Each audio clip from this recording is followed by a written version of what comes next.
Prefektja e Qarkut Vlore Visa Allushi ka vizituar terminalin modern të Sarandës.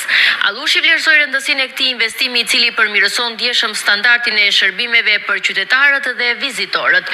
Terminali i ri përpunon pasagerët e 10 linjave ndërqytetëse dhe 2 linjave ndërkombëtare.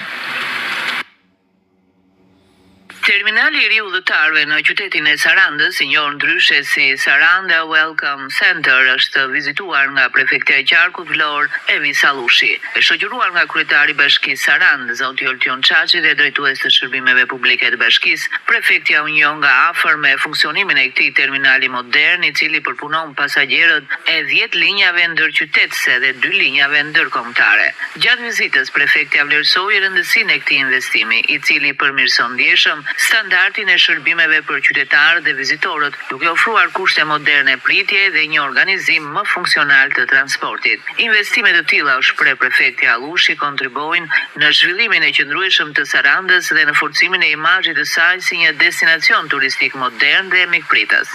Terminali i ri Saranda Welcome Center, qysh në ditët e para të hyrjes së tij në funksion, ka sjellë impakte pozitive në zbutjen e fluksit të lëvizjes së automjeteve në kulmin e sezonit veror të këtij viti turistik. Me një sipërfaqe prej 3700 m2, terminali ofron rreth 80 vende parkimi për automjete, zonat e dedikuara për autobus, taksi dhe mjete elektrike, si dhe hapësira për biçikleta dhe skuter, duke ofruar kështu lehtësi dhe zgjidhje të rëndësishme për menaxhimin e parkimit dhe përmirësimin e mobilitetit urban në qytet.